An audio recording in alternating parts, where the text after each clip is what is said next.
This episode of Where Did the Road Go is brought to you in part by our Patreons. If you want to become a patron, go to wheredidtheroadgo.com. And now our show. Transmission start. Welcome to Where Did the Road Go? Join us as we wander off the path and explore lost history, consciousness, the paranormal, unexplained mysteries, alternative thought, and much more. We are present on the web at wheredidtheroadgo.com. Now here is your host, Seriah. Welcome to this edition of Where Did the Road Go? And tonight we're going to be reading some more listener stories that I've gotten. The last show we did a few weeks ago, people really enjoyed, and I've gotten quite a few more stories following that up, which is exactly what I hoped, because I love getting into people's stories. And I'm joined here tonight by Timothy Renner. Hello. Wren Collier. Hey, everyone. And Red Pill Junkie. Hey, guys. Happy New Year. It is a new year, isn't it? It's 2019, baby. It's so weird. Anyway, yeah, so we're going to go through a few of these. I wanted to comment on one thing that someone had posted on YouTube, and I don't know if this is something that other people think or not, so I kind of wanted to clear it up, but someone had posted that they felt that I really hated Christianity and that they could hear it whenever I said it, and I thought, does it sound like that? Because I don't. Like, there was a point in my life when I was a teenager, and I did. Like, I hated religion in general, but particularly Christianity, and that was because it seemed like every exposure I had to Christianity was negative and intrusive, and then I learned the history of it, and, you know, looking through, like, the Crusades and stuff is a pretty nasty time. You know, the witch hunts and the Crusades, it's bloody as anything in history. But since then, I've grown a lot, and I've met lots of people who are Christian, who are wonderful people, and I don't have any disdain for it whatsoever. But I think what it is I kind of have that tongue-in-cheek disdain. Like I'm the heavy metal guy. I'm not supposed to like this, and I think that kind of comes through sometimes. And I just wanted to make sure people realize that no, I'm not. I do not disdain any religion. People are free, and I think people should do whatever they want as long as they're not shoving it down anyone else's throat or hurting anyone. Everything else is fair game. So I don't have to agree with you, but I'm not going to dismiss anyone's beliefs because I don't know for sure what's going on. No one does. That's why we can have these conversations. Right. Amen. So, yes. And I'd like to point out that a couple of people that are regulars on the show, namely Adam Sane and Joshua Cutchin, consider themselves to be Christians as well. And, for sure, Josh, as a lapsing Catholic, I, for a brief time, considered the possibility of becoming a priest. Yeah. And Tim is a wizard, so. Quick wizard story. I had taken a part-time job at a nationwide bookstore one time, chain bookstore. They were opening a new branch in my area, and so I was just there to sort of part-time throw books on the shelves and stuff. Which, by the way, you'd be surprised how many people are piss poor alphabetizers. They just but anyway. I was the alphabetized guy. I could do that pretty easily because, B comes after A and C after B. It's not that hard. But anyway, at some point the store manager came up, and this was a part-time gig for me. This was not in no way was I intending this to be a career. And the woman comes up and says, Tim, you're going to have to cut your hair. And I'm like, what? And she's like, yeah, and you have to shave too. And I said, nah, that's not happening. Neither one of those two things is happening. She says, but you have to. And I said, nah, no, I don't. I don't have to. And she's like, well, it's company policy. I said, well, no, I can't. And she's like, why not? I said, religion. And she said, what religion? And I just dead serious looked her in the eye and said, wizard. She turned and walked away. That was the end of that. Did they make you cut your hair? No. Oh, no. all right. I didn't end up with a job for very much longer, but I didn't cut my hair.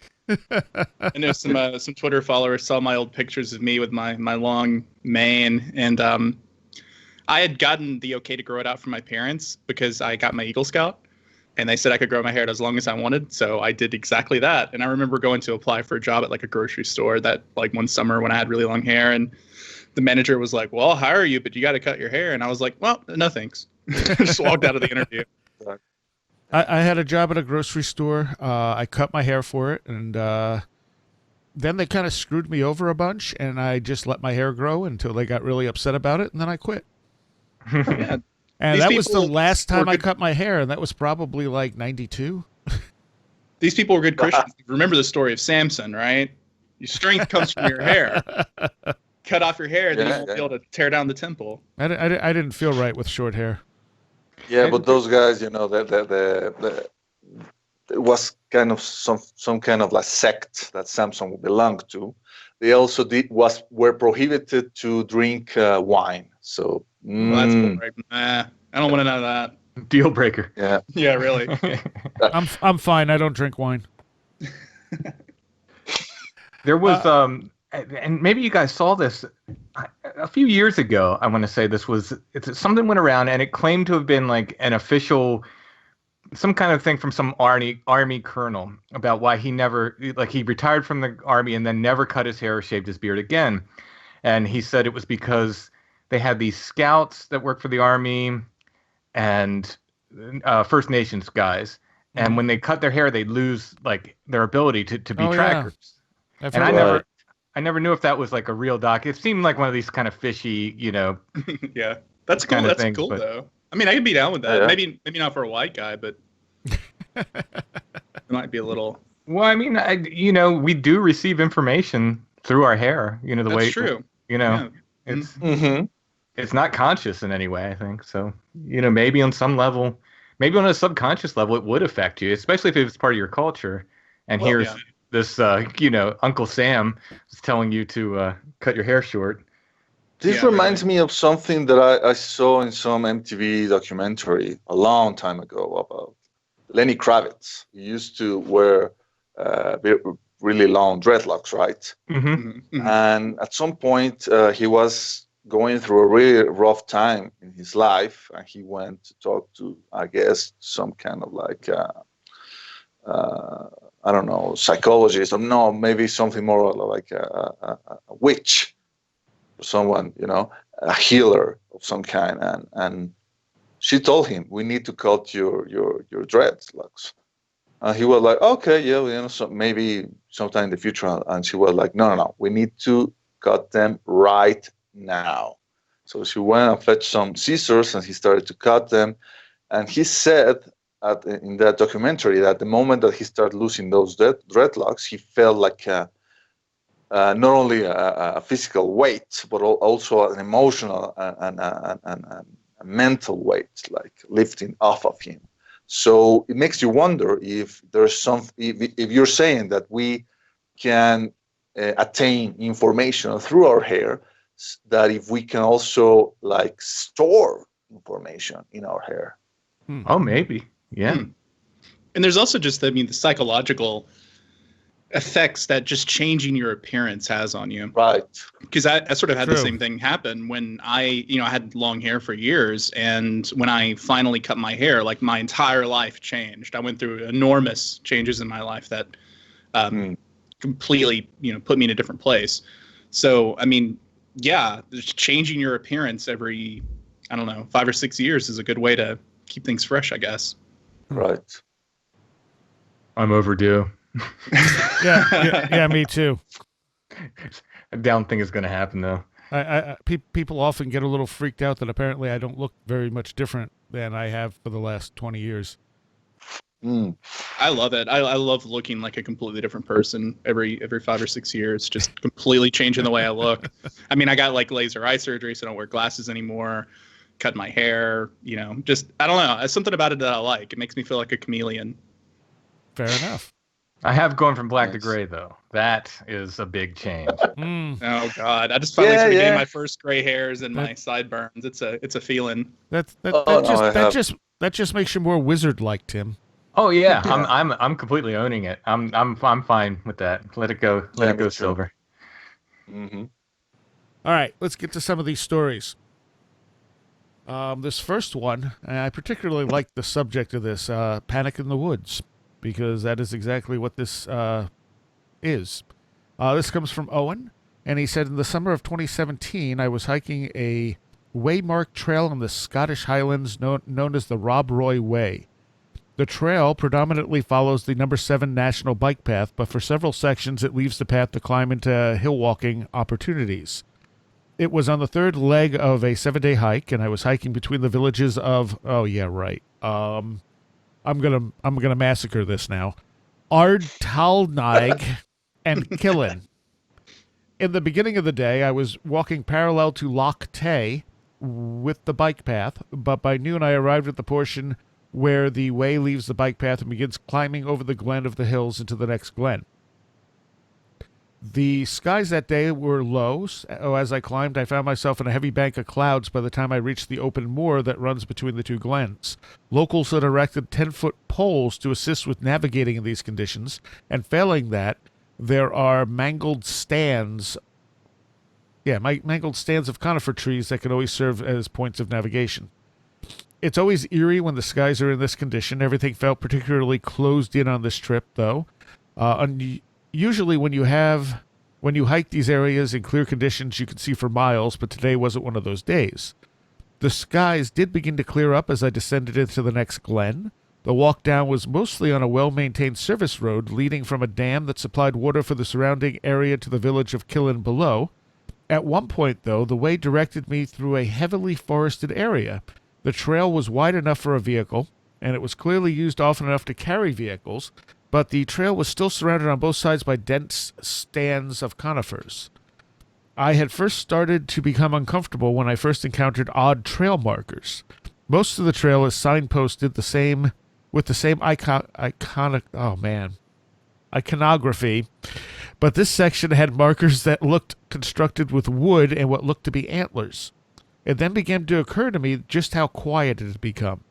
As I walked, there were no sounds of birds singing. That wasn't much of a concern, as a fine mist had begun to fall, not unusual for Scotland, to be sure, and the birds tend to hunker down in these conditions. But then I began to experience time a little differently. I had charted out how much time it should have taken me to get to Killen, and as that hour came and went, I decided to bear down and move a little faster. I wasn't sure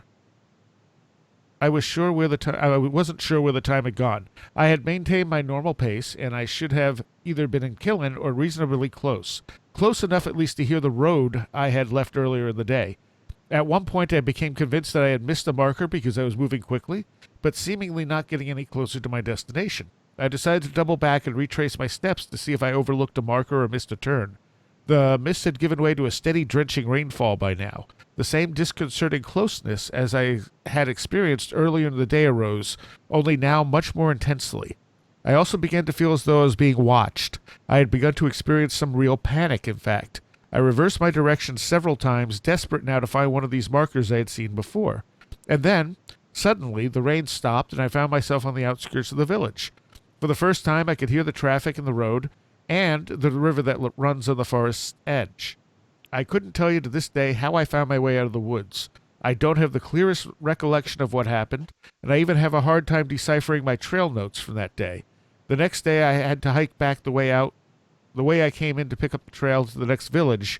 I was stunned to see that the trail was less than 25 yards from the river and the road, and I had no trouble hearing it as I walked out of the village that morning. He says, I'm not given to paranormal explanations, but I had never had experienced anything like this before or since. I've been trail weary and made bad choices because of it, but I was literally lost on this one. There are about 3 hours I can't account for that day, and I have never felt so panicked or desperate on a trail in my life. He also says at another point of the trail in Aberfoyle is Dune Hill, a renowned fairy hill with a long past. Ah. And I know Tim's had experiences with this stuff. Yeah, I've had something, very much like that, where I was lost in about an acre of woods for an hour and a half, something like that. And James was with me, and I'm thankful he was, because I don't know what it was this sort of bravado, this manly kind of bravado that kept us going. And I think if I was alone, I probably would have sat down, and then what? I don't know, who knows what, but it was very, very strange, very strange. It reminds me of some of the tales that Steph Young has collected, where people just they're walking along and end up somewhere completely different. And I remember one. These kids were walking along the trail and just disappeared, and the people were out looking for them, and there was a tiger loose in the area that the kids had gone. And when they found them again, the kids had no idea where they went. They said the area that they walked into, they didn't look familiar. They were lost for a bit. And, of course, totally missed the tiger because apparently it wasn't the same area. Wow. Where was this, in some place where tigers were native, or yes, okay. Yeah, it was down in Malaysia, I believe. Okay. And there were the stories that Whitley Strieber recounted, where what was it? It's been a while now, but the people were walking. Again, it was in the Southeast Asia, I believe, and they were walking through the woods, and they started seeing very strange deer and stuff like that, and they didn't think they were ever going to be able to find their way out because they were so irrevocably lost. Right. Wow. Yeah, wander right into ferry. What was that? Yeah, just wandering right into ferry. I mean, Yeah. it's tough because while I do legitimately believe that sometimes people end up in other places when they're walking in the woods or whatever. It's also really, really scary to feel like you're lost, especially if it's in a place that you're not really familiar with. And, I've had that feeling of panic that starts to set in when you look around and nothing looks familiar and you're not sure how to get back out again. Yeah. And a lot of times that can lead your imagination really into getting out of hand. But, as someone who believes that thought influences reality, I also wonder too if you feeling that way doesn't reinforce your surroundings as well in some way. Oh, I'm sure it doesn't help. Yeah, it probably doesn't help. It's interesting because too, it makes me think of like there was that one particular story, I think it was in the Mothman Prophecies, about the group of people driving through like a country road in England or something, and coming across, like seeing, going through this like clearing and seeing a lake with like a sword out in it. And like, they drove past and they were like, well, that was really strange. And they tried to come back and find it the next day and couldn't find it. It's just wherever they were, they weren't able to, it was a one-time thing. Yeah. They weren't able to get back to there. It's interesting. It's odd too, because I've had at least one experience where I've seen that confusion set into people and didn't experience the effects myself. And it was really odd being an observer to that. Where during like a hike when I was working at a summer camp, there were several people with me. And at one point, they all just started acting strangely and thinking that they heard things off in the distance in different directions. They all kind of split up and went in different directions. And I couldn't convince them, not to.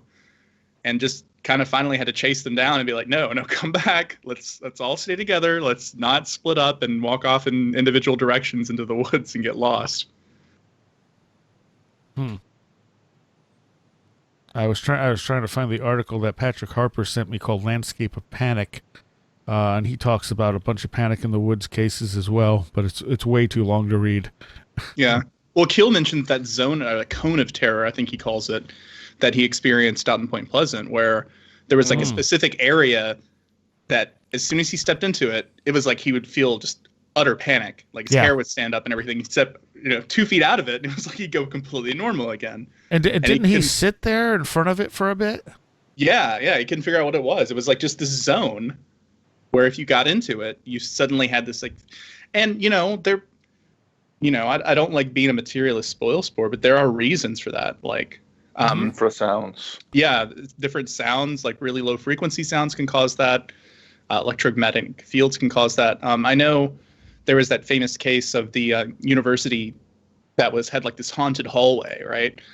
And what they found out, people walk down the hallway, they would feel like they were being watched. Some people would see like, ghostly sort of formations in the hallway. And what someone found was that there was like a broken HVAC unit in that hallway. And then when it would start acting up, it would start vibrating at a very low frequency that was impossible to hear. But it was reverberating throughout the entire hallway. And it was his theory, at least, that that's what was causing people to feel unsettled. Well, that's reasonable. It was actually on Toad Road one time, and I was hiking with a friend, and there was a wall of stench. So it was this skunky kind of dead animal smell. Oh. And it was a wall, and you could walk through it. And you could literally walk through the stench, get to the other side, turn around, and walk back through it. It was completely bizarre. It was, I want to say it was like 2 feet, 3 feet or something on the trail, and you could just literally walk through it. You'd smell it. You could stop in the middle and smell it and walk out of it. Was there anything like on the ground that may have been rubbed off? That was we were looking for skunks. We were looking for all kinds of stuff. We couldn't find anything that would have been responsible for the smell. That was kind of weird. Odd. One of these stories actually talks about something similar, but I can't figure out which one it is off the top here. Well, let's go with one of these others. This one comes from Justin. He has a few different stories, and he said he'll start at the beginning and end with the last but best ones. The first one is, I live in a rural area in southern Mississippi. Not a lot of traffic and a lot of woods, but I work in the city, so I'm often driving at night through wooded areas. One night a couple of years ago, driving home, I saw a large black cat laying down like a cat would stalk a mouse, and it was in the ditch on the side of the road. I also noticed a deer about 20 meters ahead of it. My truck spooked the deer, and it took off back into the woods. At that point, my mind processed what I saw, and I stopped my vehicle, but there was another car coming behind me, so I kept going home. Other people down there have seen black panthers in this area. And we've talked about this recently, that large black cats aren't that unusual, or black cats in odd areas and stuff like that aren't super unusual. But there's more to this as he goes on. Another time, a year later, I was driving on the road I live on to get home. That's what he said, okay. It was nighttime again, and I was listening to a podcast while driving like I normally do. When I was driving by a large patch of woods, a whistle came through my speakers incredibly clearly. I can't whistle well myself, but it was a low tone, then a high tone, then a low tone, and a tone between the low and high tone. I played back the podcast I was listening to, and it was not in the podcast. It really freaked me out. A couple of months later, I thought I saw a small person about 1 foot tall peek out from behind a tree.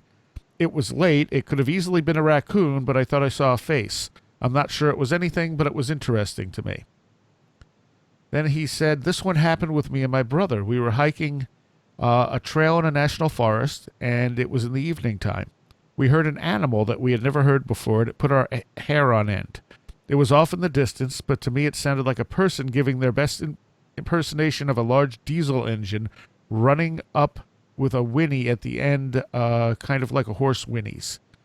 It wasn't an engine or a machine. You couldn't get something that big into the area we heard this at. We both looked at each other in disbelief. We took a second to see if it would make the noise again, but it didn't. We kept on going with the hike, and we reached the end of our trail and turned to head back, but the sun went down about 4 miles from the trailhead. The only light we had was from a small flashlight my brother brought. It was pitch black, except for the small light we had. We got about 2.5 miles away from the trailhead when the hair on the back of my head stood up, and I felt like something was watching us. I turned around, but obviously saw nothing because it was so dark, and walking with the light messed up my night vision.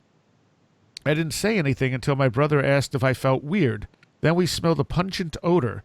Best way to describe it is black mud. Anyone who mud rides or spends time in marshy areas should know it.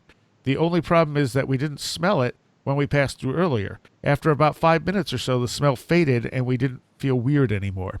We never shined the light around the woods behind us, and we didn't take a rest until we got to the vehicle. So that was the smell thing that I was remembering. And he has a couple more segments here. They kind of interconnect here in a moment. I got off work late and was driving home in the dark again. It was uneventful until I got home, and my house is on a hill that slopes down in the back and then rises to another hill with woods in the back and a cow pasture over there with cows and a few horses. I pulled up to park and noticed above the tree line there was an orange ball of light. I'd estimate this thing was about 2 meters in diameter. It was spherical, but it didn't look perfectly smooth on the edges, if that makes sense. It looked like plasma, but it was all self-contained, not see-through, and not super bright.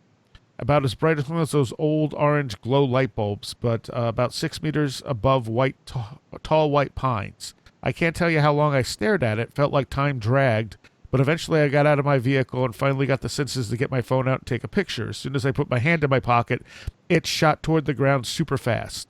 I ran inside and got my brother, and we went back there with flashlights to see if we could see anything. We saw nothing. It was quiet, which was weird, but there was no strange smell or anything. And he said, the last one happened a few days ago. I was driving home at night once again. This time I was a mile away from where I saw the Black Panther, and to the left of me, above the ditch, an orange light showed up. I first thought firefly, but they're not out much this time of year. It was the size of a golf ball. It stayed lit, unlike a firefly. It then flew in the symbol of a check mark and disappeared as fast as it appeared. He says, I used to see orbs in my room every night years back, but this was at least 7 years ago. I actually took a picture with my phone at the time of one of them. They were white and about 2 inches in diameter, would float through my room, sometimes fast, sometimes slow. They would always seem like they were on a path and didn't notice or care about me. He said he's looking for the phone with the photo in it, and if he finds it, he'll send it along. And he says, for some reason, I seem to be the one who sees these things and not my brother. He hasn't had many weird experiences himself. He's also way more skeptical than I am about these things. Mm-hmm. So what I found interesting is that where he saw the black cat was also where he saw the light more recently. Like, it seems like that whole area he's talking about has a variety of stuff going on. Mm-hmm. Yeah, I mean, that I makes like sense to me. the mention of that low tone. It immediately reminded me of the story of Betty and Barney Hill, how the whole abduction experience started with they hearing a low beep, constant beep inside their car. That's right. And how the experience finished when they once again listened to that beep. I forgot about that. Yeah, thanks for the nightmares about the little man behind the tree. I'm definitely going to have some bad dreams about that, so appreciate it. Are you afraid of little men hiding behind trees? That is possibly the most terrifying mental image I can think of. Really? Yeah, it's really scary. I'd be more afraid of a raccoon. Of course, I do have experience with raccoons, but yeah, I can understand your raccoon phobia. Which, by the way, I am not afraid. I had somebody comment on a Strange Familiars when I told the story. They're like, "Oh, afraid of a little raccoon." Like, no, I took care of the raccoon. The raccoon wasn't the problem. It was the weird synchronicities that surrounded the entire event that freaked me out. Well, then the rabies. Well, yeah, but that wasn't fun. But I handled the raccoon, and I could handle another one. The raccoon wasn't the problem. It was the weird stuff that surrounded it. Yeah, the light and the phantom cat thing. I mean, isn't that common? People see lights and phantom cats in sort of the same place. I mean, I think that's more of like a Great Britain kind of thing, but I think definitely something I've heard before. I think it happens. I think these things. I mean, it just doesn't surprise me that multiple phenomenon would pop up in the same area at all. It doesn't surprise me at all. I mean, it's almost like, of course, at this point, it's like, it's when I hear Bigfoot reports, I almost expect to hear weird light reports too. I mean, it's just because, okay, it's for whatever reason. Yes. And it's specifically those orange lights again. This isn't the first time we've heard on this show from listeners about orange lights. Yeah. Right. Yep. And the light I had seen years ago out back of my property that was in the field was, I want to say it was orange. I'm not 100% sure at this point because it was so long ago. But it was so dim was the thing about it that struck me. It wasn't like a bright light. It was just this dim light off in the field that, you might not even notice if you were, if it was somewhere where there were more lights, you know what I'm saying? Mm-hmm. Like it was only noticeable because it was in a pitch black field and it was like, that light's not supposed to be there. Right. Mm-hmm. Well, that was the way. I mean, even though the lights at Site 7 become very apparent once you see them, once you notice them, you have to be there for a while, and your eyes have to adjust, and you kind of really have to, like, once you see them, then you'll lock onto them, and then you'll start seeing more. But yeah, it wasn't super apparent, at first when we were there. In fact, we were like, what's he talking about? Where are these lights? and then, once you're there a while and your eyes get used to the dark and so forth, then they become, apparent. Like I said, especially once you see one, then you'll go, oh wait, there's another. And then the sound that he heard that said he was an it sounded like an impersonation of a large diesel engine roaring up with a whinny at the end. That's definitely an odd sound. Yeah, and so I know you're gonna read another piece from Alex and Colin at some point, and but that's not unlike what they described. Some of the sounds, like kind of machinery sounds, things that were going off in the woods around them. The night where they got separated, that really intense account you read on the last right, time. Right. I don't know why, but when he told that story, I just kept thinking like about just someone in the woods running around, just making car noises, and the mental image was really funny to me. Well, if you get into enough Sasquatch lore, you come up with these weird, where people will. So the hardcore ape in the woods guys, their solution is that Sasquatch is just this brilliant mimic and can mimic sounds to their exact frequency, and they'll say things like, well, every now and then you'll hear like a forklift backing up in the middle of the woods, which is impossible. But if you follow the woods long enough, you'll find that wood abuts a warehouse, and obviously these Sasquatch were hanging out and they're imitating the sounds of forklifts backing up, and it's like, well, yeah, maybe, or maybe there's just weird noises that pop off some, you know what I mean? Yeah. It seems like as much a stretch to, again, it's one of these Rube Goldberg devices where you're kind of working backwards. Like, how can I explain this in a natural way? And I don't know what would be more distressing to hear in the woods, to hear something that sounds like a predator, an organic sound, or something that sounds mechanic, like the regularity of it, like almost like the lifelessness of it. Yeah, I'm not sure which I choose there. Or machinery where there shouldn't be machinery. Right. Yeah, exactly. Something about that, I don't feel like that would bother me as much as just hearing people in the woods when I don't think I should be hearing people. Like there's something about concern. Hearing voices would be my kind of thing. I think anything out of place can be creepy. Exactly. But if you're alone, or you don't have a firearm or something, and you start hearing a panther going off and it's close, that's got to be pretty disconcerting. Oh yeah. All right, so this next one's pretty short. Comes from Lance, and he says that he was very depressed and suicidal in his high school years. In 2003, I spent much time out in the woods and fields around the ponds in my home region in southeast Kansas, and they're called strip pits. I was skipping school to walk out there, and I'd concocted some suicide scenarios involving these ponds. In a very depressed haze, I passed by a large willow tree and heard an intensely loud and rich sound like a lion growling, so deep I could feel it inside of me, as if it were a large animal standing behind the tree. I was startled and walked backwards, circling around this pond to see if I could see anything. Do we have mountain lions? Was it some kind of machinery? In any case, I saw nothing and decided to go home. I have no idea if it was either a hallucination, spiritual, or paranormal experience, but I didn't return to the area for a while. And I always wondered if it was something trying to keep me away from thoughts of self-harm. Right. I think that's a definite possibility. Yeah, because he obviously, he lived to tell the tale. Exactly. Any thoughts from anyone else? It's just Bigfoot people would say Bigfoot without ever seeing a Bigfoot. That's absolutely Bigfoot. Definitely a Bigfoot. 100% Bigfoot. Definitely heard of Bigfoot. That was infrasound. What he was feeling was infrasound from Bigfoot. But and we can't say it wasn't.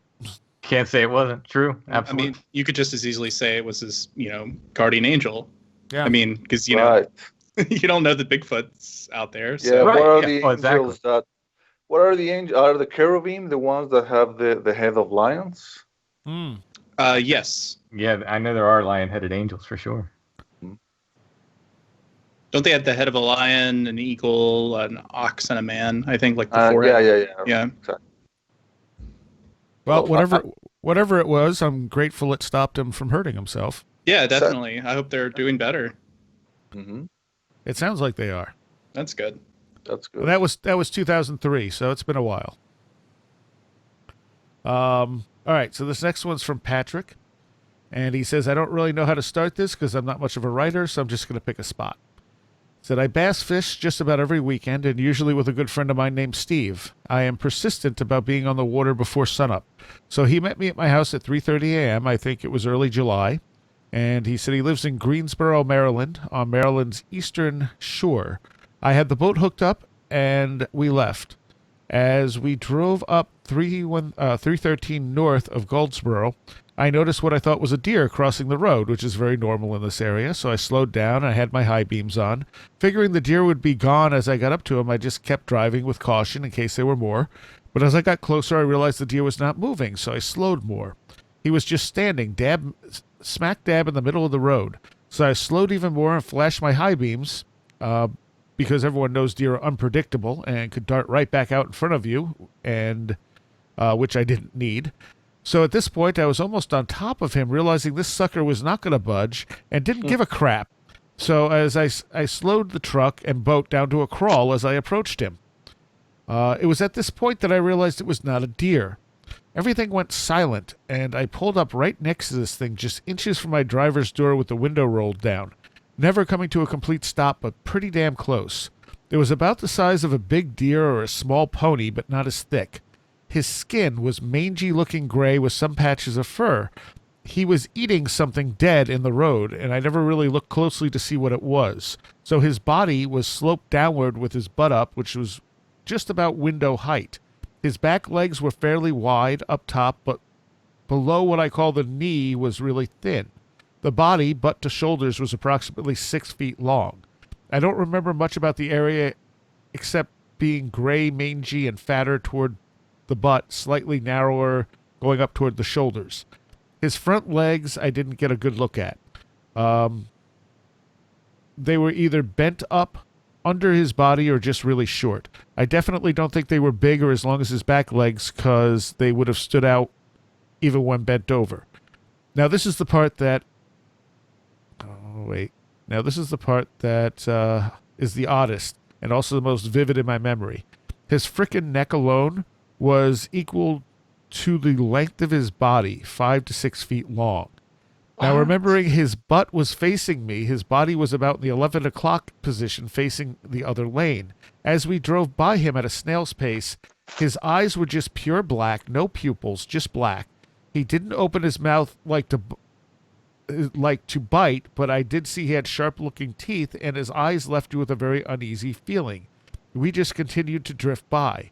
Now, everybody thinks they know what they would do in a situation, but trust me, you don't. The truck and boat just kind of drifted along as we sat there, and the truck stunned in a dazed silence for probably a good minute or two. Not even looking over at my buddy, I asked, "Did you see that?" And he answered with a confused sounding, "Yeah." And I asked, "What the F was that?" He said, "I don't know, but it was not anything we learned about in zoology class."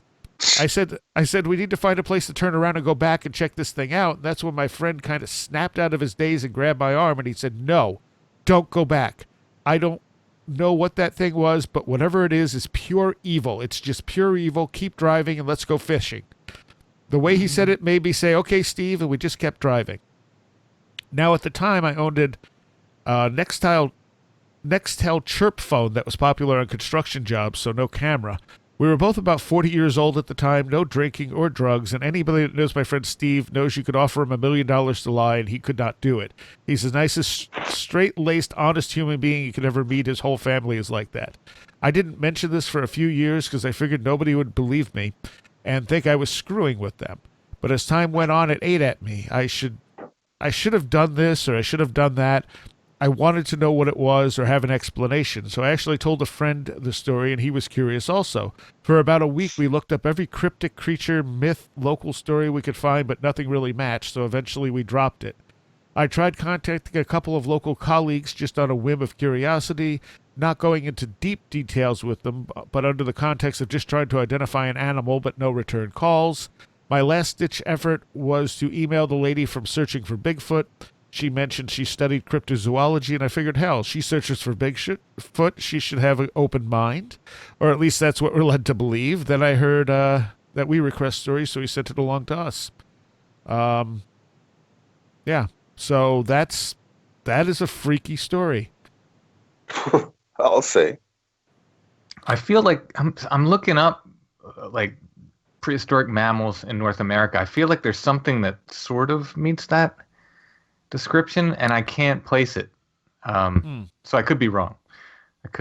Maybe it's just the mental image I got when you described it. I think I know what you're talking about, Tim, but I'll have to look it up too. You'll keep talking while I look this up. It's mammalian, if I remember correctly, and wasn't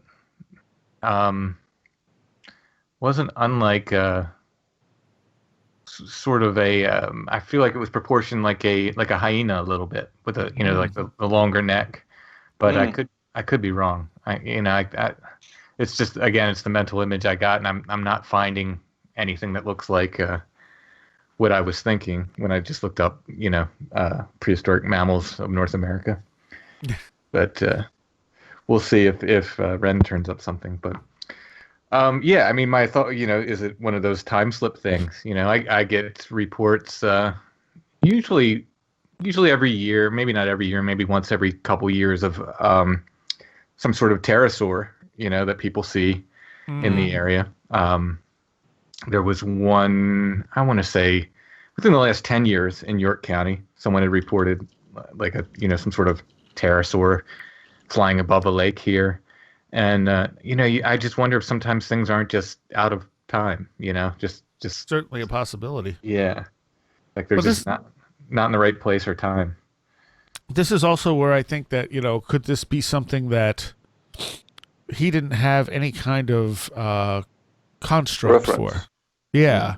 So he saw it and his brain just kind of designed something around it. It may not have been what it looked like, but he may not have been able to really reference what it looked like. You know what I mean? Right, because we don't have we know that both of the people, both persons, both witnesses saw something. We don't know if they agreed on what they saw. They just agreed that they saw something that it was weird and was scary, and they wanted to get the hell out of there. Right. It's interesting that he thought it was evil, but I mean, Yeah. I guess as people we sort of project that kind of thing onto stuff, but I would wonder why he thought it was evil. There was some specific reason he thought that. Could have been a bad vibe. Yeah, the fact that it was a predator, apparently, eating something there, And not afraid of them. Yeah, right. Yeah. The big was a truck towing a boat. Yeah. The odd thing to me was the really long neck, and that's what's odd, because the way he described it kind of reminds me of like synapsids, like sort of like the precursor to modern mammals. They were sort of like lizard-like mammals, but the long neck is interesting. I can't really find anything that has like a really long neck like that. Yeah, that's what I was looking for. It's so maybe I'm misremembering something. Well, clearly it was a giraffe. Yeah, it was a giraffe with mange. Yeah, it's cannibal giraffe. I don't know if you guys have seen the movie Bird Box. No. Netflix. I figure I have to watch it sooner or later, or it's going to get spoiled for me. It's not the greatest movie you'll ever see. It's interesting. I mean, basically, I don't know if I'm going to spoil it for you. It's about some kind of like things out there that if you see them, you go crazy and you kill yourself, right? So there's people who are trying to avoid seeing, and there are the people who are apparently perfectly okay with seeing these things out there. That apparently they are the guys who are in mental institutions or imbalance, whatever, and they are like in the movie they are the villains, right? Because they are forcing everybody else to try to see, right?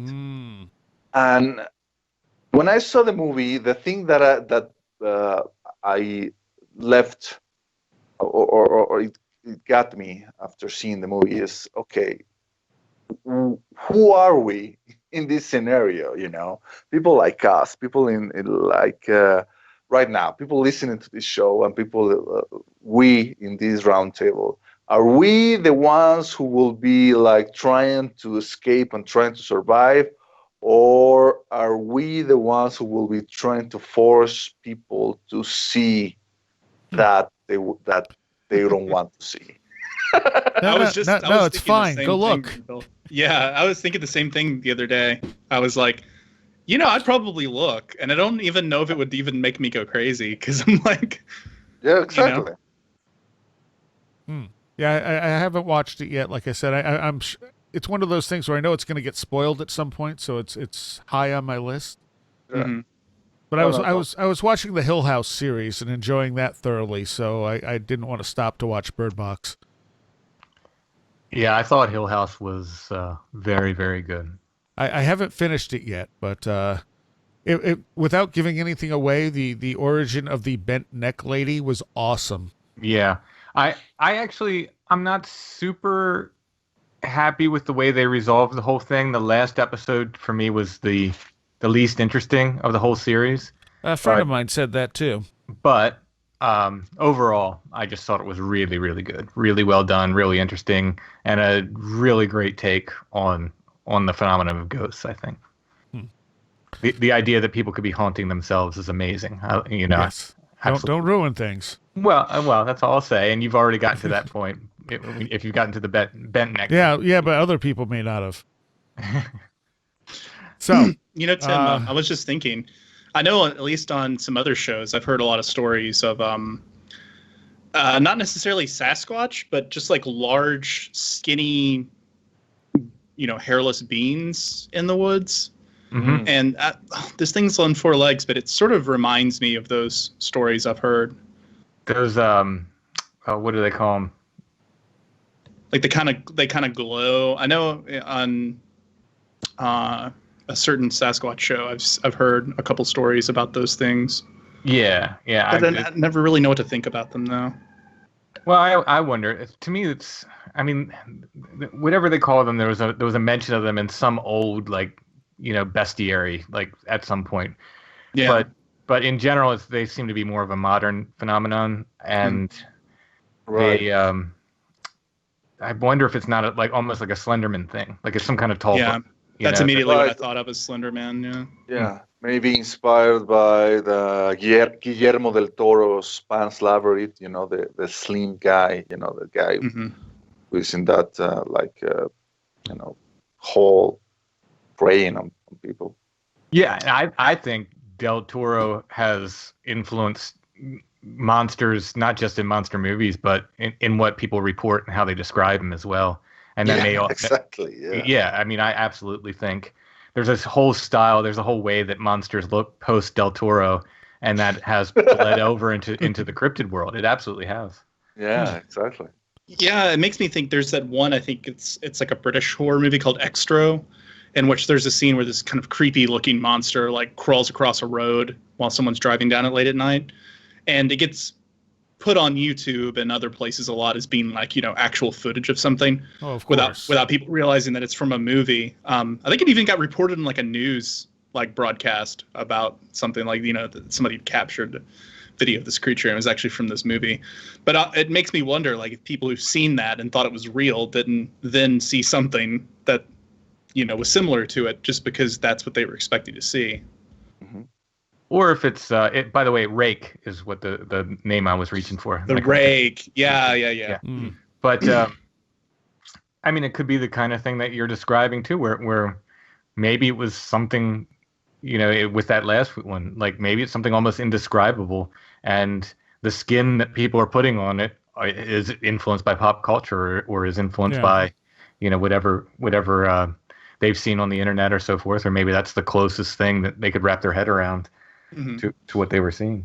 Well, this gentleman story has sort of like an interesting physicality to it too, right? Because it's like feeding on something, which would imply that it is at least appearing to be like a physical living thing, not just like a phantom, Right, and I think these Rake stories are the same, where people, people report that it seems to be a very physical being, but you know, they just seem, there's so many bizarre things that just seem to come out of nowhere. You know, that seem at least possibly attributable to a tulpa kind of thing. If it's, to me, if it's out of pop culture and it comes up, I feel the same way about Dogman. I mean, you know, 10 years ago, you didn't hear, here and there, you'd hear Dogman reports or werewolf reports, and now they're just everywhere. You get Dogman reports left and right, and besides, you know, probably misidentified Sasquatch reports, which I think do constitute a large percentage of them. I think a lot of it has to do with this almost tulpa-like effect, where people are like, you know, they're pouring their fear out into this. This Dogman is the new thing to fear, and people are building myths, you know, to see. Whereas before, maybe they would have built whatever else, you know. Well, yeah, but I would also argue too that we've always had dogmen, like, you know, just literally werewolves. That's why I think the whole dogman name is kind of silly anyway, because I'm like, we already had a word for this, and it was called a werewolf. Yeah, but werewolves traditionally were men that transformed into wolves. Usually, even if it was for the period of 7 years or whatever it was, there was a transformation process there. Whereas these dogmen are being taken as an entire separate, you know, breed / species, which is can't exist. That's how werewolves were explained, but no one saw a person being transformed into a wolf, right? Or a wolf man. True, like, they'd have an encounter, and then they'd assume that somebody had been transformed. Yeah, that was the story that they would say to sort of explain what they saw. But you know, I can think of 2 accounts in Pennsylvania folklore alone of people shooting very large wolves, which they assumed to be werewolves, and then finding dead people. You know, tracking the blood, finding dead humans. You know. Yeah, that's very similar to old medieval accounts of peasants going after a wolf that killed some people, and, you know, inflicting some wounds on that large wolf, and then finding some old lady having similar wounds, you know, and assuming, therefore this old lady is a witch that transformed into a wolf. Well, you guys are talking about like sort of giant wolves that then turned into people, or like I'm specifically referring to like what is it, cyanocephaly, like dog-headed men. I mean, that's a folklore tradition that goes back, you know, forever, basically. Right. I mean, you have even back to Africa, you have, you know, were hyenas, or like men with hyena heads. Like people having dog heads goes back to like Pliny. I mean, it's in Pliny's Natural History.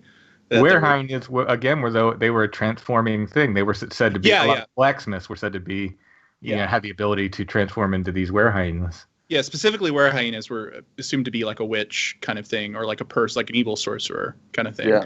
I just saw something on Twitter of someone posting this little figurine sculpture that was said to be like the older representation of you know, like what is it, the name? Something that has the anthropomorphic features, but it has an animal face or an animal head. And it was like a man that had the face of a lion. And it's supposed to be, if I remember correctly, 40,000 years old. It was like the oldest representation of this kind of like chimera. Yeah, and yeah, I mean, it goes back all the way basically to prehistory, and especially too, you have like, I mean, Catholics know this because Saint Christopher is usually portrayed with a dog's head, and like just looking it up now, you have reports in Greek antiquity of people reporting, you know, seeing cynocephalic people in India, or encountering cynocephalic creatures in India. You have the Greek traveler Megasthenes saying that there were dog-headed people in India who lived in the mountains, communicated through barking, and wore the skins of wild animals and lived by hunting. And then in Herodotus, you have a thing about ancient Libyans saying that dog-headed creatures lived in sort of the eastern lands. So the hardcore dogman researcher will tell you the difference between a cynocephalic entity and a dogman is the legs. The hocked legs, my god! Yes, would determine that it's a dogman, whereas the cenocephalic would be an entirely human body with straight legs, human-like legs, and a dog head. Jesus. That's splitting hairs. I mean, I'm sorry, but that's Well, really I'm splitting I'm hairs. telling you, Reading doctors. Yeah, dog yeah, man yeah. researchers would tell you. I just- This is the land of cryptids. Yeah, I'm sorry, any hardcore dogman researchers out there. I don't buy that dogman is a recent phenomena. I mean, you have dogmen Oh, being they written would about in agree a lot with of you. this. They would agree with you. They would totally say that it's a natural species that's been around forever. Oh, so that they're on the natural boat as well. Of course they are. They're Oh. cryptozoologists. So they have to be. There's no nuance there. I sense this sort of venom toward the cryptozoologist, Tim. No, there's no. no, I feel about cryptozoologists the way you feel about Christians, Seriah. I'm I- fine I- with them. They can believe what they want to believe. Yeah, and I mean, part of Just me. allow me to believe what I want to believe. Yeah, and I mean, part of me's down with the Bigfoot might be like, a physical thing. Like, but when it comes to like dogman stuff, I don't know. The occultist in me is like, this is like a spiritual thing, guys. Like, this is most certainly a paranormal creature, not like a literal dog-headed creature. There are at least things that look like Bigfoot in the fossil record, even if there's nothing that really matches Bigfoot in the fossil record. There are at least upright things that look like Bigfoot in the fossil record. There's nothing that looks like Dogman in the fossil record. Playing devil's advocate, we have here only accounts. So I mean, here I'm only speculating about what if someone see some really big hairy creature in the woods, and immediately they go into some kind of like alternate state of consciousness, and they hallucinate, and they instead of seeing a Bigfoot, they see a werewolf. Oh yeah, I mean, I absolutely think that's possible. And I know of a story in my latest book I collected from Maryland in the 70s, where these people had a Bigfoot, and they didn't realize it was a Bigfoot for years, because to them, Bigfoot lived on the West Coast. Bigfoot didn't live in Maryland, and they called it a werewolf. But by all descriptions, it was a Bigfoot. But for years, they called this thing a werewolf, and that's what they called it because Bigfoot lived in California and Oregon and Washington State. It didn't live in Maryland.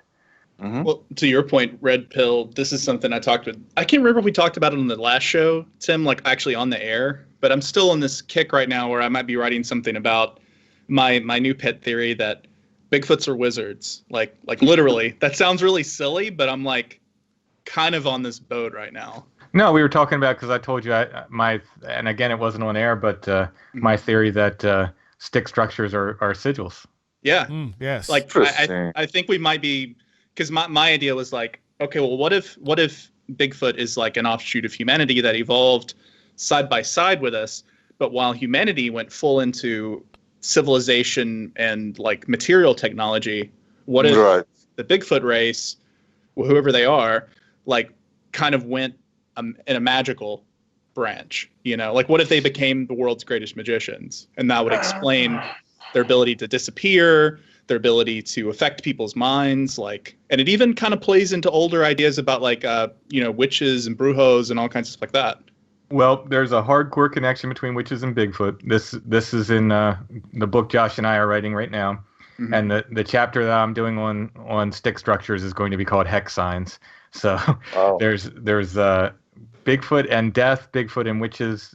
This goes back many, many, many, many, many, many years. So there was this really old book written by an Italian author, Renzo Cantangiali or something like that was his name.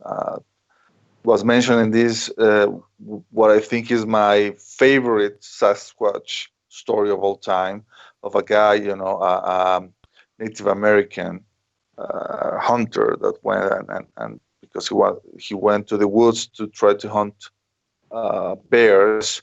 He went with his dog, and then his dog was barking and fussing around in some kind of like hollow tree. And then the guy found that there was this, instead of, he shot inside of the tree because he thought it was a bear inside, but instead of a bear, he found a naked white kid. And the guy was like, "Oh my God, what have I done?" And then the kid started wailing and screaming, and then into the woods, he started to hear some kind of like roar, like coming nearer and nearer and nearer, and the woods trashing, like something very big coming right next to him. And then there was this really, really big, hairy being, you know, a Sasquatch, like staring at him. And the Sasquatch started to speak to the guy in a Native American dialect, like saying, "You hurt my friend." And the guy like saying, "Oh, I'm sorry." And then like the Sasquatch put a hex on the guy, like saying, you know, "You will never hunt bear ever again in your life." And the guy, apparently in the story, he was like became like some kind of invalid or something, you know. He became crippled after seeing this being. Ooh, and this is you know, purports to be a true account. Well, according to the story, you know, I can look it for you.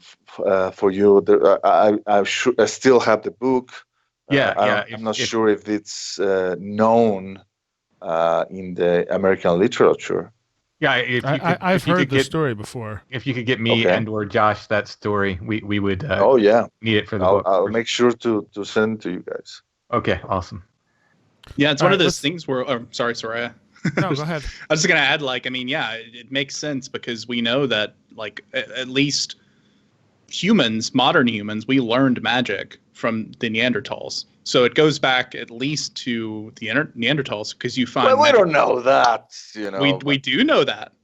I will argue that we do not, because we found magic circles in Neanderthal caves.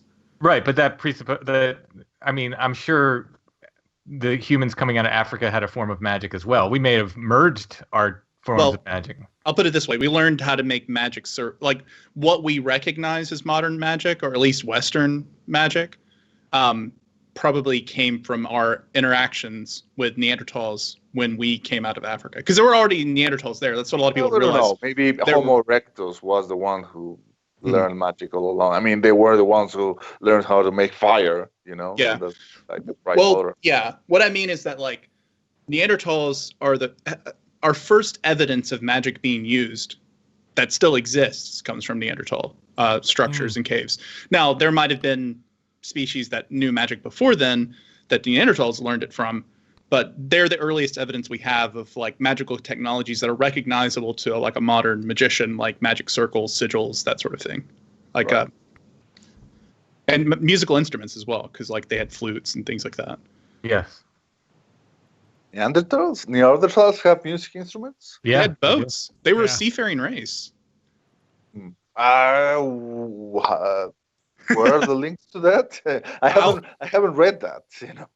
I'll send that to you. Yeah, but they were way more advanced than modern science likes to portray. I can understand that, but you know, to the idea that they were a seafaring race.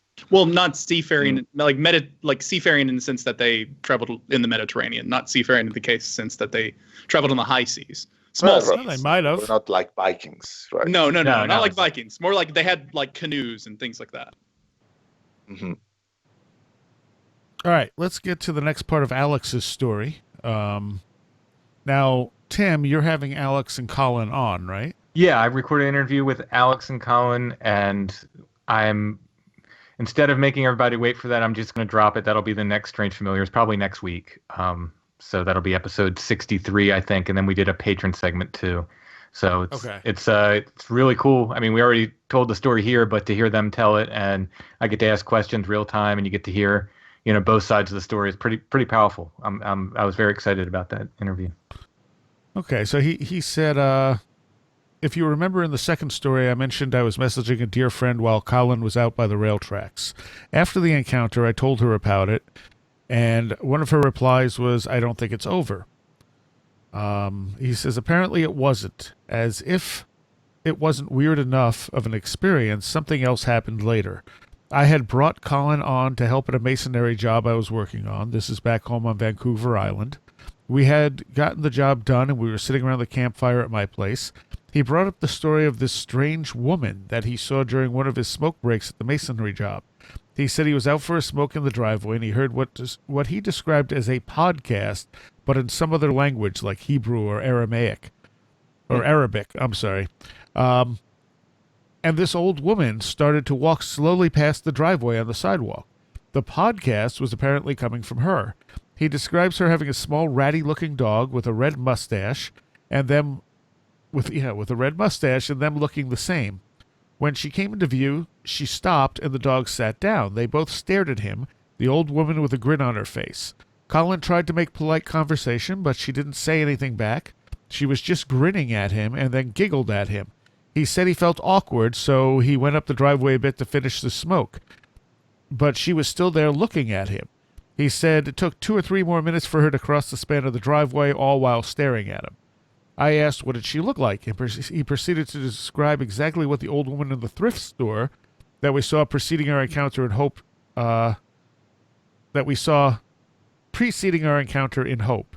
Short, stocky, intense stare, but the kicker for me was how he described her hair, a red-purple wig round like a mushroom, which is exactly what the old woman who was yelling, it's in the bush, at the thrift store was wearing. So I said to him, hey, kind of sounds like the in the bush thrift store lady. I seemed to know this, but I wanted him to make that connection, at which point he leaped out of his seat in disbelief. Oh my God, he kept saying, that was her. Holy crap, that was her. He hadn't made the connection beforehand, but at that moment he knew without a doubt that the woman he had seen in the driveway was the same one he had seen at the thrift store, and it was blowing his mind. I could see him fighting with the concept and the strange reality of everything. I don't know what or who this woman is, what relation she has to the encounter, or what she means. All I know is she was the gateway to that experience and then showed up to Colin afterwards. Her actions at the thrift store were very bizarre, but I simply attributed them to being an old creepy woman. One thing that was not written about the story was that after I paid for my store purchases, and her saying it's in the bush multiple times to me, that when Colin walked up to pay for his items, she was still standing there at the end of the counter. When we got up to pay, she immediately gestured to the woman behind the counter to look for a fur coat up on the wall. While the thrift store woman was busy with the fur coat, she was staring at Colin and repeated 3 times what she had said to me, it's in the bush. The old woman looked at the fur coat and returned it to the thrift store woman, apparently with no interest. It says, to Colin, in retrospect, it seemed to him that this old woman was just buying some time so she could accentuate to him what she had previously said to me. So, is that it? Yeah. Okay.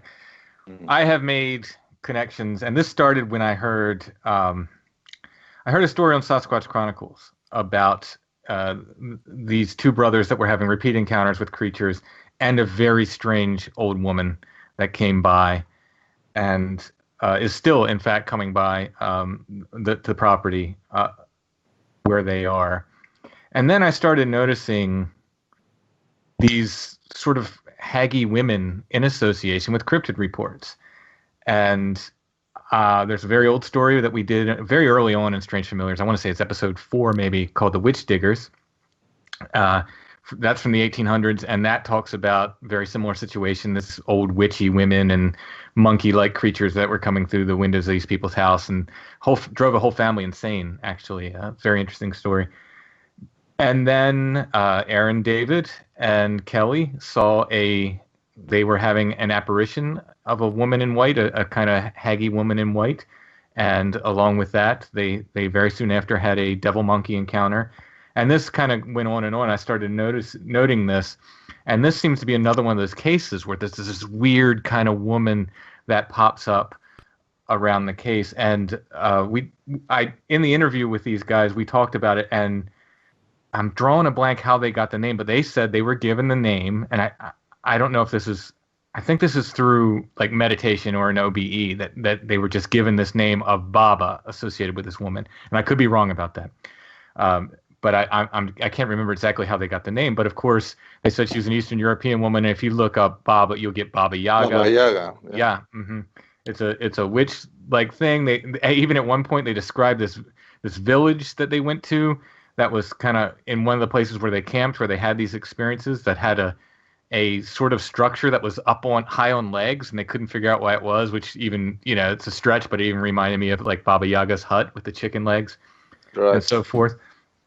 But this woman they said that she was just laughing at Colin.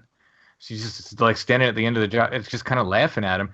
And that's exactly what the woman from the Sasquatch Chronicle story, the last story I heard, I don't know if it ever aired, but Wes, the host, told me that this woman was still in the area. They were still having Sasquatch sightings. And the last time they saw her, she stopped at the end of their driveway and just, I think she pointed and laughed at one of these two guys that were having these repeat experiences.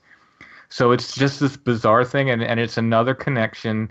There's going to be a whole chapter on witches and Sasquatch and what Josh and I are working on. And also these women in white in association with Sasquatch. We have a whole chapter on that as well. Often, unfortunately, for my book, that this woman that Colin and Alex saw was not wearing white. That was the first thing I asked. What color was she wearing?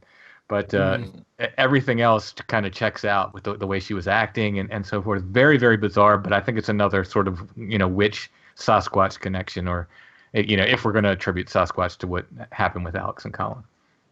Huh. Okay. All right. That's interesting, because it seems like such a strange, odd thing until you got into that. Yeah, I mean, there's a lot of not that that's not odd. But... No, but it's something I've been documenting. Again, for me, it started with that Sasquatch Chronicle story, and then I started looking backwards and forwards and just finding more and more and more of these associations with these sort of haggy women or witches and these weird, especially with the weirder type Sasquatch encounters. All right, so we have just a little bit of time left.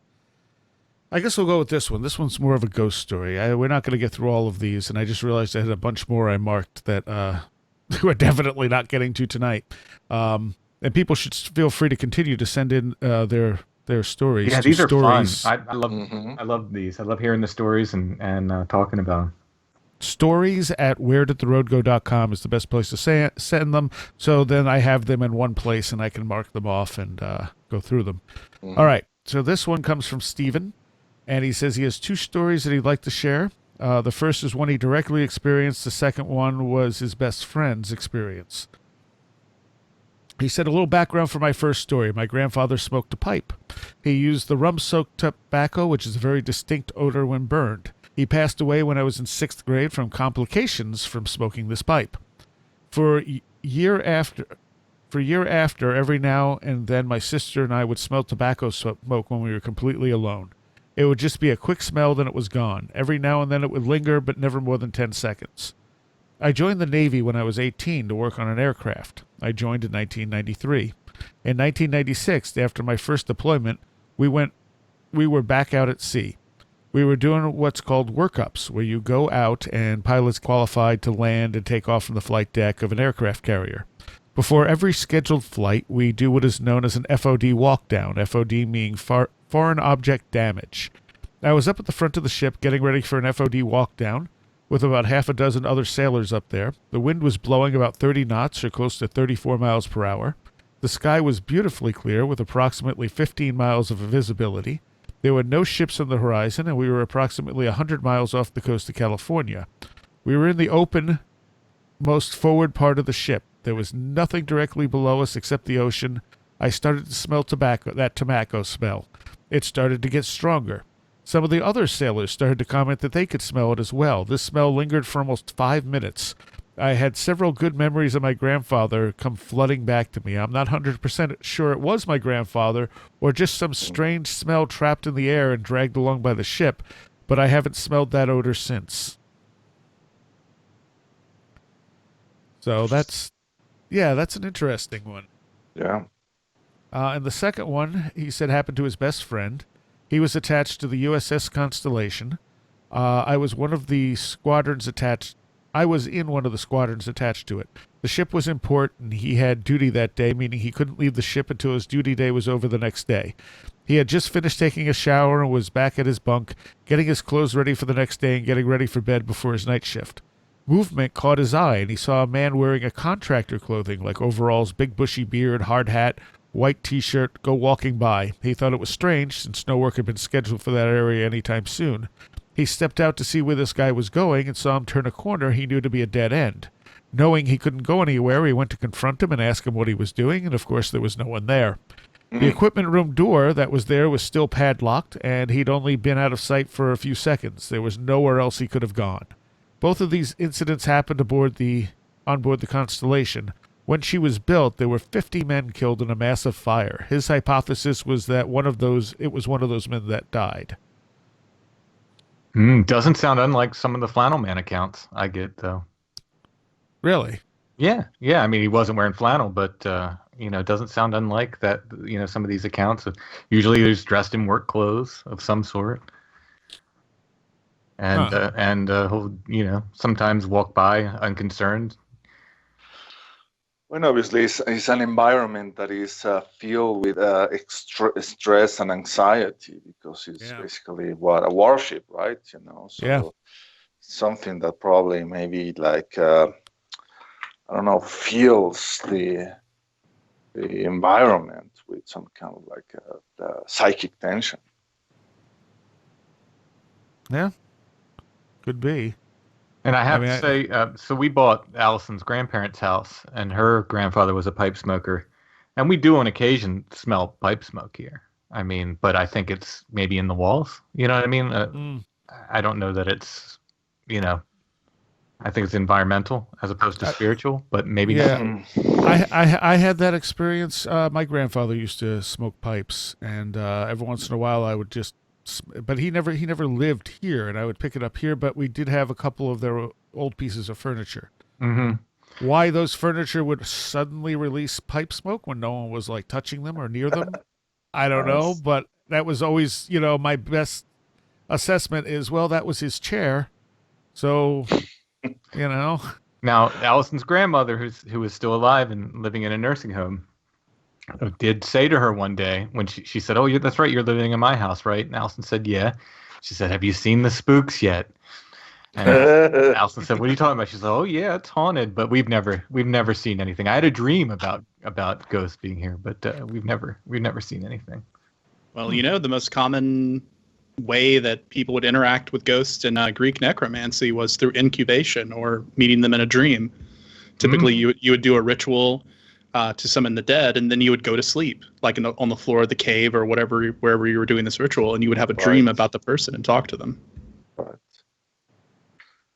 So meeting a ghost in a dream, at least in my opinion, is just as valid as seeing one in real life. Still counts. Yep. Totally agree. All I know is that you cannot be a true wizard if you don't smoke a pipe. I may have to pick that up then. It's the missing link. It's really pleasant. And I used to smoke a pipe. Yeah. Well, remember, this guy's grandfather died from that pipe smoke. Well, you're not supposed to inhale it. Wizardry has a toll to pay, Yeah, that's true.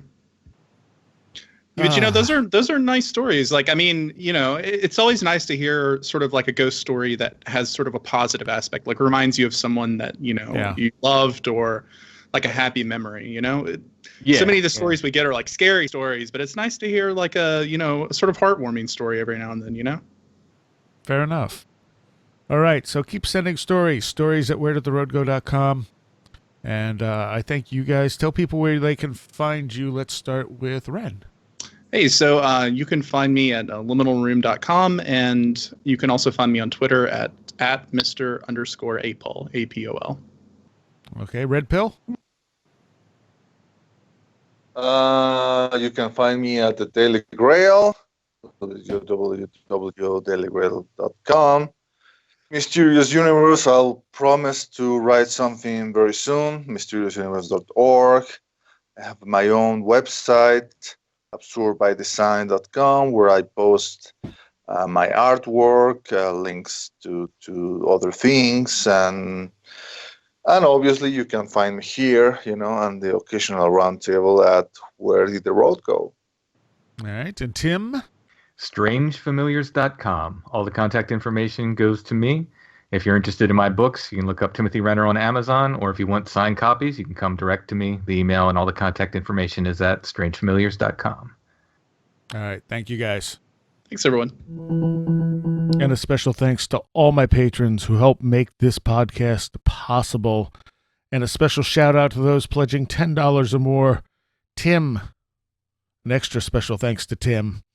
Allison Cook, Super Inframan, Andy McNamara, Charles Beauregard, Craig Cicernos, Eric Citron, Jose A., Kevin, Scott Morris Everett, Sean Cosgrove, Robert Groom, Roland Belstadt, Riker and Stark, John Rutledge Foster III, Sasha Org, Christopher Vaughn, Samantha, Ben Crow, American Rambler, Carla Mahoney, John Eddy, Chris, Mark Brady, William Lovelace, Patricia Giaquinta, Kevin Schreck, Paul Buscini, and Alfred Tuttle. Thank you all so very much. All right, as we said in the show, keep the stories coming because I want to do more of these shows. These are very interesting. Stories at weirdness@weirdness.com is the place to email them. That is the best place to send them. Although you can send them to me other ways. If they go there, at least I know where they are because there's too much to keep track of. So that is the best email to send me your weird experiences, and we will talk about them on the air. There is an extra Patreon-only segment to this as well. It does not involve listener stories, but it involves a weird experience I had, and then almost an hour of just conversation that spawns off of that. So patrons will get that pretty much right away. If you want to become a patron, go to weirdness.com and click on the Patreon symbol on the side there and sign up. Yeah, and I guess that's all for this week. See you soon.